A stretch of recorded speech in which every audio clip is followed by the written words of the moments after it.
Chapter 25. Feral Hunger.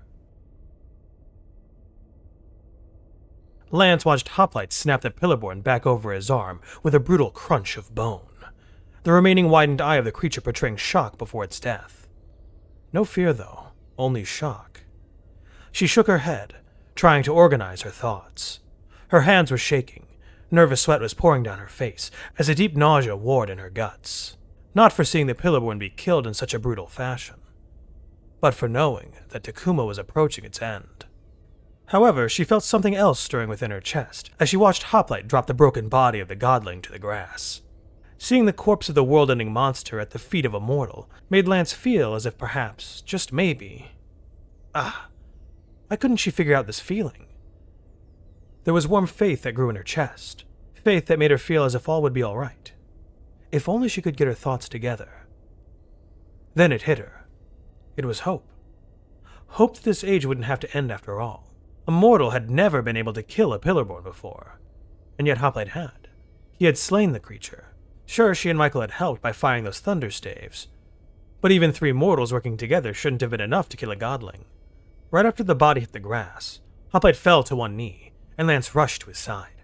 Michael, for his part, kept his rifle trained on the corpse of the monster, not moving an inch from his place atop the fallen log of the tree. She placed a hand on Hoplite's shoulder blade and leaned closer to the helmet. "Are you all right?" she asked. "I am fine," Hoplite replied, standing after a moment's pause. "The threat has been neutralized."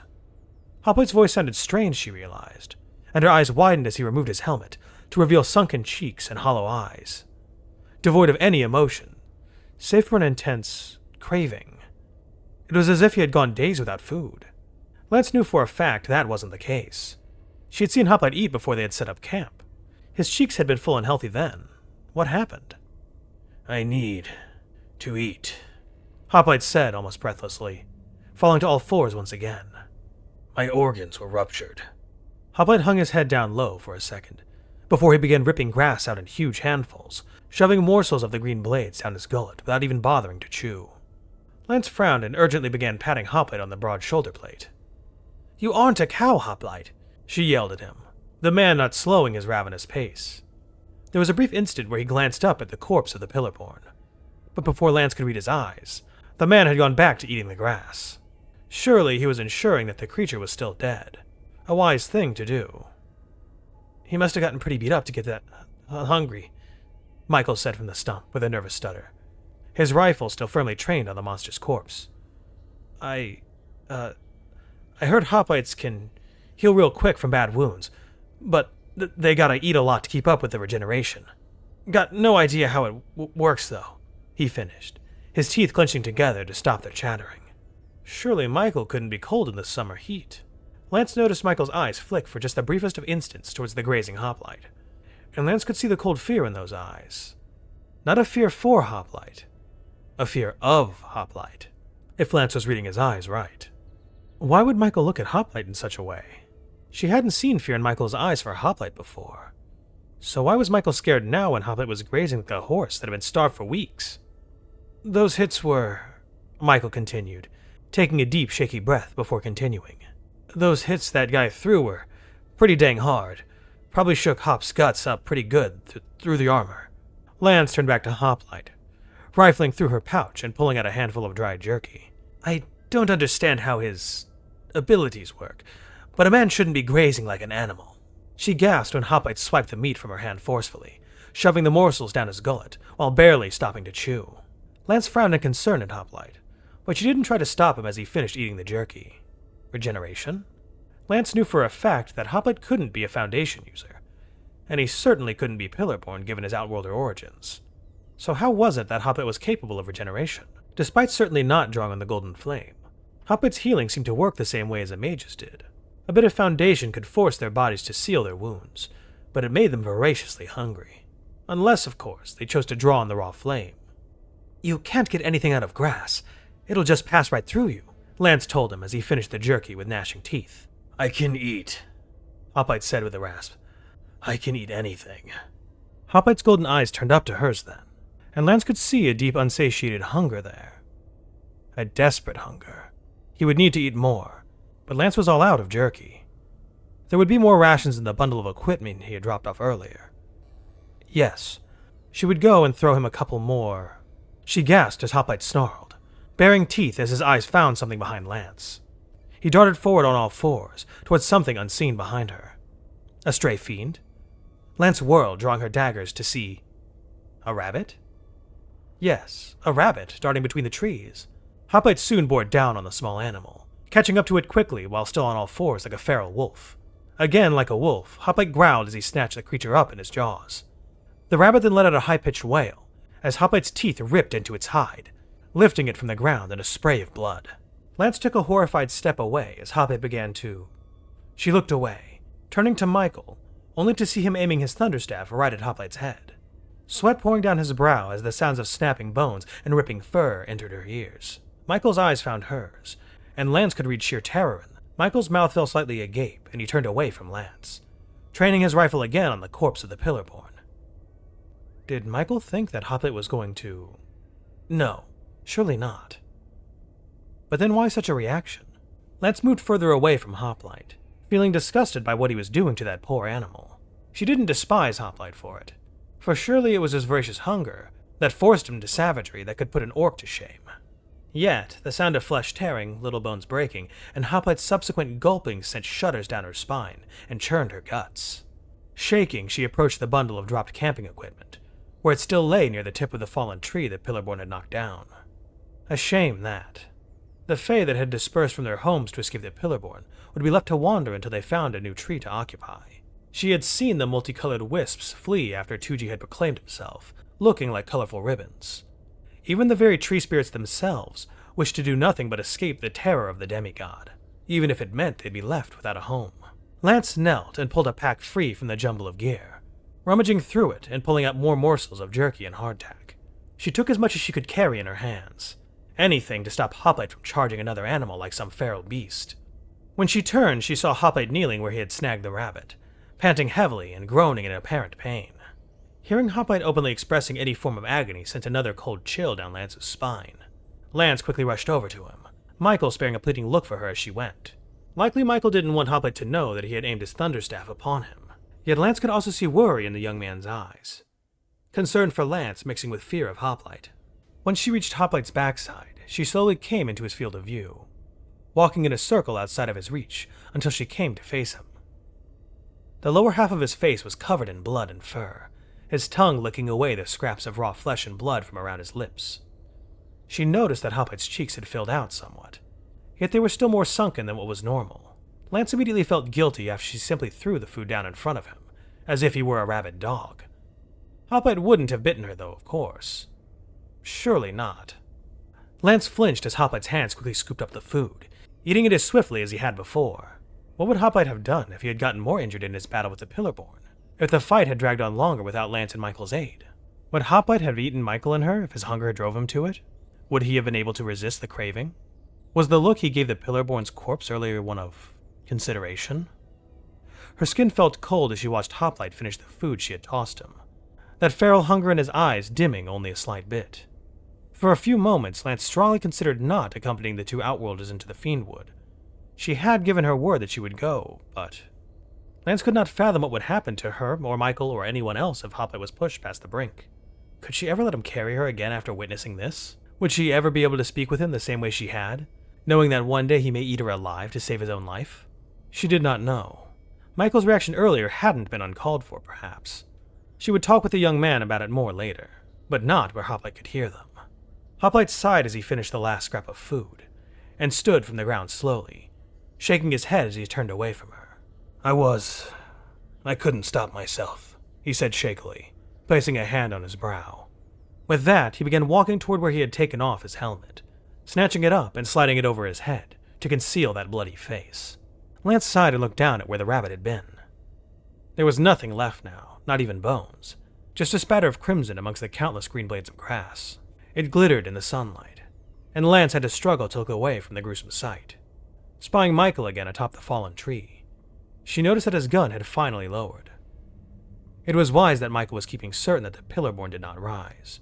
If it had been her hand went to the pistol Michael had given her, tucked into her belt securely. Lance wouldn't have taken her eyes off of the corpse for a while. No. She would in fact just take to throwing the body in a fire. Let not a trace of the godling remain. Who knew what powers they could have inherited from their third parent? She opened her mouth to tell Michael to train his rifle upon the corpse again, but he seemed distracted by something. He was no longer looking in the direction of the corpse, but was now looking directly at Hoplite. The fear in his eyes only somewhat faded, as he flashed hand talk to the massive man. Hoplite communicated back in the same form of hand talk, with Michael flashing 2 fingers upright, and Hoplite replying with his index finger and thumb raised, while the remaining digits stayed furled. Watchers had their own form of hand talk, but whatever kind of signs Michael and Hoplite were utilizing was completely alien to her. Yet she knew that they would only be using hand talk if there were a threat nearby. It was what they had done when the Pillarborn had retreated behind that tree. The question was, what concerned them now? Pulling the pistol awkwardly from her belt, Lance moved as close to Hoplite as she could bring herself to, still deeply unsettled from what she had just witnessed. Michael had taught her how to hold it properly, but the grip was still unfamiliar to her. Considering the intense combat happening at the time, she hadn't really had the time to practice holding it. It was amazing that Lance's shot had landed where she had intended. Beginner's luck, certainly. Hoplite gestured toward Michael again, and the Marine hopped down from the log, crouching beneath it with his rifle at the ready. Hoplite repeated that very same gesture to her, and Lance moved to crouch next to Michael. Hoplite then hopped over the log, landing with a loud crash, before walking toward where she assumed he had dropped his shotgun. "Why do you tell those 2 to hide?" she heard a familiar man's voice say. "Lancella, show yourself now!" The voice commanded, the strain of anger in the voice bringing recognition to Lance's ears. Oh no. Lance's head popped up over the log, leaving only the upper half of her face in view. By the pillars, it was who she thought it was. Long honey-blonde hair reached down to his narrow shoulders, his pointed ears sticking up between the thick strands of golden locks. Short even for an elf, he would barely come up to her or Michael's shoulders, and compared to Hoplite, the newcomer may as well have been a dwarf. The paleness of the elf's flesh brought out the fiery red hue of his eyes that glared fury at Lance as she stood, sliding the pistol back into her belt as she did so. He wore an intricate gold-lined silk garb of a fiery red hue. A red cape of the same hue was draped about his shoulders, just barely touching the forest floor as he stomped forth. It was completely different from the garb she had seen him wearing during the Harkall just a few days ago. "Fire Eyes Turlin!" Lance shouted. You were just what?" Turlin snapped, those fiery eyes fixating on her. Lance's blood froze, knowing that Turlin, if he so chose, could immolate her in flame that very instant. Turlin had perhaps the most powerful Dokka in the world, and that was on top of being a powerful mage that had mastered the building of the House of Kyria, the Pillar God of Magic. If he was here, then had he been sent after the Pillarborn? Had the monster drawn the attention of the Harkall before it had encountered Hoplite? "I see that the..." Turlin turned his gaze upon the snapped-in-half corpse of the godling. "Problem has been taken care of. I would know how this came to be." Lance climbed over the log as Michael began to stand, staring at Turlin with a furrowed brow. She prayed to all 3 head pillar gods that Michael wouldn't say anything stupid to Turlin. Lance had a feeling that Michael was prone to causing trouble with high-ranking officials. Hoplite stood tall, a dozen paces away from Turlin with his shotgun in hand, ever looming much like the Ilum tree in the distance. Turlin flicked his fiery eyes towards Hoplite for a brief instant, before turning his angry gaze back upon Lance. Strange. In that instance, Lance could read fear in those eyes. That was something she'd never expect to see from Fire Eyes Turlin, and just like Michael earlier, it was fear of Hoplite. Why would he be scared of Hoplite? Turlin hadn't been afraid to come after a Pillarborn, apparently. So why did the sight of Hoplite unnerve him so? Perhaps it was the fact that Hoplite had managed to kill the creature. Turlin had just arrived. He couldn't know that for certain, but maybe he just assumed. It would be best not to point out Turlin's fear, else she may further stoke the ever-present flame of his anger. "We neutralized the threat," Hoplite told Turlin in a monotone before Lance could speak. Turlin did not look at Hoplite, instead keeping his hot gaze on Lance. He must have been able to read the fear in her eyes, for he grimaced, looking insufferably pleased. We did," Lance confirmed, maintaining eye contact. Turlin crossed his arms and huffed, shaking his head in disbelief. "Lancella is not capable of performing such a feat, and the boy there looks no more capable," Turlin replied, turning to look at the corpse of the Pillarborn. "The weakness and incompetence born in Lancella would not have allowed her to prevail over a Pillarborn, and a mere human boy could not bring down such a monster," he continued, turning to look behind Lance, likely to where Michael stood behind the log. I can see the weakness in his eyes, the deep festering fear of a coward buried beneath a mask of bravado. Now tell me what actually happened, Lancella. Now. Lance was glad Turlin was looking away from her in that moment, for the fury that blazed in her eyes would have stoked Turlin's greater rage in an instant. Thankfully, she managed to stuff it away before Turlin turned back. It was a simple matter of remembering just what Turlin was capable of. It wasn't like it was only Lance that was insulted in such a way. From Turlin's point of view, every other living thing on Arculus was either incompetent or a disappointment. Now how should she go about convincing Turlin that...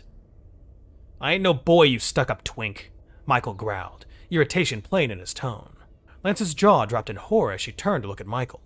The Marine's glare for Turlin held a hot anger that lit up those blue eyes like twin suns submerged in a boiling sea. "I would slap the absolute shit," Michael snarled, blue eyes meeting Turlin's fiery red. "Be quiet, Private," Hoplite said firmly, cutting Michael off to Lance's relief. "Do not speak unless spoken to." Michael's mouth immediately snapped shut, and he turned his eyes away from Turlin's hot gaze. Did Michael not know that Turlin could kill him in an instant? She internally chided herself for the thought. Of course he didn't. Michael was an outworlder after all. Lance slowly turned away from Michael, flinching as her eyes again found Turlin. The short elf's face was turning a deep red as the veins in his neck and temples bulged in an attempt to escape his flesh. Lance hoped her cloak would hide just how much she was shaking, at least somewhat. Hoplite moved to stand in the path of where Turlin was staring, and in an instant that bubbling rage was replaced by that same fear from earlier. The veins seemed to deflate as Turlin paled, craning his head to look up at Hoplite. It was something she never thought she would live to see. Turlin, afraid? There was something else at play here. Turlin had the bravery of an orc with half a brain. So why did Hoplite provoke this kind of reaction from him? "I finished the job," Hoplite told Turlin in that same firm tone. "Lance and Private Michael assisted in neutralizing the Pillarborn," he continued, calm anger slowly spilling into his voice. "Do not disrespect them, and do not doubt me." Lance's eyes widened at the sudden heat in Hoplite's voice, and she was afraid that Turlin was going to lash out with his magics at Hoplite's tone. But to her shock, Turlin actually took a step back. Truly, it must have been the end of Dakuma for Turlin to back down from anyone, save for the Hawk Mother, of course. She loved every second of it. Turlin regained his composure just as what must have been hundreds of watchers, both of the night and of the day, began to emerge from the forest behind him. They hopped through the branches high above, the color-shifting cloaks making it seem as if a wall of water were passing overhead. The night watchers came like shadows, stark against the daylight and brandishing crossbows ready to fire. They came to surround the corpse of the Pillarborn, some sparing wary glances for Michael, but none for Hoplite. Every watcher at this point must have known who Hoplite was, and that he wasn't a danger. But Michael... She turned to see Michael with his rifle half raised, looking with concern in his eyes towards Hoplite, as watchers began to surround them. The massive man turned his helmet towards Michael, and he flashed hand talk. Michael eased slightly at the unknown command, but he kept his finger firmly next to the trigger on his rifle. Turlin took a deep breath, and turned to address the hundreds of watchers now closing in. "The Pillarborn is slain. Rest be for our friends, and for the watch captain of the night," Turlin shouted, freezing Lance's blood. Moreau was dead? He had given her a chance when everyone else had given up on her for a failure. Once the shock faded, tears began to well in the corners of Lance's eyes, and she had to bite her lower lip to stop it from quivering. Moreau had been the best watcher in the whole Feywood, and he had taught Lance nearly everything she knew. And now he was just dead? Lance had wanted to say goodbye to him before she left for the Fiendwood. The Pillarborn had killed him? It had killed Moreau and other watchers as well? How many fell to the monster's hands before it was laid low by Hoplite? The watchers all began cheering and weeping as Turlin approached the corpse of the Pillarborn, looking down his nose at the thing before his eyes flashed. In an instant, the body was gone in a torrent of golden flame, leaving nothing behind. Not even ash. That minute detail almost drew her thoughts away from the coming death celebrations. At that moment, though, Lance felt overwhelmed, unable to concentrate on such a small thing as that. She remembered Moreau telling her that he wanted his death celebration to be one to end the age. She wondered if he knew that he would get his wish. Lance hoped that Hoplite understood that before she left the Feywood, she had to attend Moreau's death day. Humans never understood the elven ways for funerals. Human funerals entailed gathering together to be miserable for the deceased. At least, that was what Lance had heard. Elves, however, were the opposite. After a death, those close to the deceased would gather together to hold a revelry, to pleasantly remember the fallen as they were returned to the roots. Lancella would not be missing Moreau's return. Not for anything.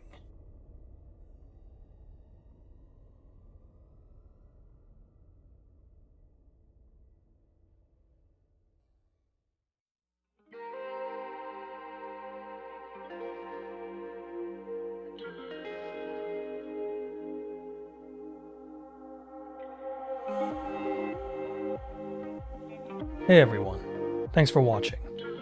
If you're new here, welcome aboard. Check out the description for the story and join the Discord if you like. Consider supporting the channel and the author as well. It's a dangerous world out there, but remember to be brave and look up to seek the stars.